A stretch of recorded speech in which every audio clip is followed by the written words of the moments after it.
أعوذ بالله من الشيطان الرجيم بسم الله الرحمن الرحيم बिस्मिल्लाहिर्रहमानिर्रहीम अस्सलाम वालेकुम नाज़रीन तुसीं वेखदे पए यूनाइटेड पाकिस्तान टीवी ते उम्मीद करते हैं जी सारे दोस्त वीर खैरोफियत नाल होंगे। अज असीं एक होर नवीं वीडियो लैके हाज़र होए तुहाडे वास्ते। राती जी सानूं दोस्तां ने कॉल की कि साडे कोल छोटा खड़ा है ते आ जाओ ते वीडियो पा लो।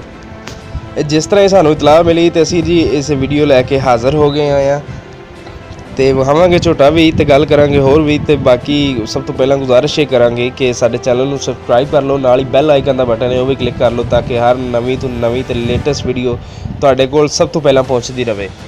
तुसीं साडी हौसला अफजाई भी इस तरीके कर सकते हो। आओ जी बगैर टाइम ज़ाया करन तो आपां वीडियो शुरू करते हैं ते गल करते हैं झोटे दी ते आओ तुहानूं असीं झोटा विखाउने आ।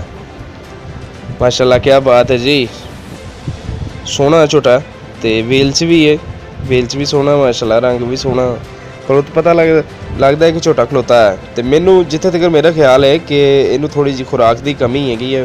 तुहानूं पता है पिंडां च पट्ठा दत्ता जिहड़ा है वो घट ही हुंदा है ते जेकर एक अच्छे फार्म ते जांदा है या इहदी अच्छी परवरिश हुंदी है तो मैं कहना जी ये झोटा बनदा है। गारंटी नाल कह सकना कि झोटा दिनां च मतलब कि जिहड़ा ना बनेगा। देख रहे हो तुसीं वेल भी चंगी है ते बाकी ये जे किते फार्म ते जांदा है ना तो ये किते अच्छी जगह ते जांदा है, किसी अच्छे वीर भरा को पालन वाले कोल जांदा है तो माशाअल्लाह झोटा तुहानूं बन के वहाएगा कि वाकई झोटा खलोता है। तुसीं वेखोगे तो पता लगेगा कि झोटा खलोता है। तो ये जी मालक भी खैर जो है बाकी डंगरां दे नाल पांदे ते है ने, लेकिन जिहड़ी मतलब कि खुराक इनू फार्म विच मिलनी है या अगे पिछे मिलनी है वो इत्थे ते नहीं ना, बिल्कुल भी नहीं हैगी। तो बाकी तुसीं वेख सकदे हो तुहाडे सामने माशाअल्लाह पता लगता है जी कि झोटा खड़ा होया।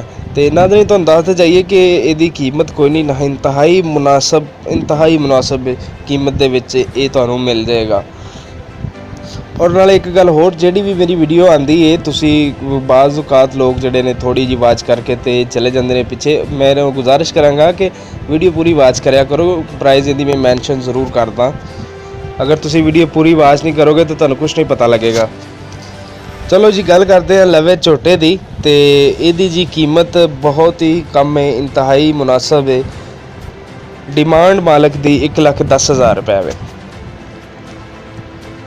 तो मेरे हिसाब नाल झोटे लई वेखिया जाए तो कुछ भी नहीं है, तो बहुत ही मुनासब तो इंतहाई कम रेट जिहड़ा मालक की डिमांड है कि 1,10,000 रुपये। तो इंटरस्टड भी जिहड़े इंटरस्ट रखते हैं तो जिन्होंने पता है जिहड़े इनू वेख के तो पहचान गए ने भी ये की कदर है तो वो साडे नाल राबता जरूर कर सकते हैं।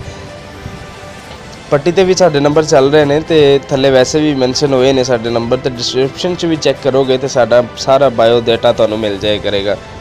गुजारिश ये वे कि चैनल नूं सबसक्राइब जरूर किया करो ताकि असी हर नवीं तो नवीं वीडियो जिहड़ी है ना वो तुहाडे वास्ते हर रोज़ लैके आंदे रहिए करिए। तुसीं इस तरह साडी हौसला अफजाई करते रहो तो असी तुहाडे वास्ते नवीं तो नवीं वीडियो लैके हाज़र होंदे रहिए। तो नाज़रीन इस वीडियो के नाल ही सानूं यूनाइटेड पाकिस्तान टीवी की टीम नूं दिओ इजाज़त।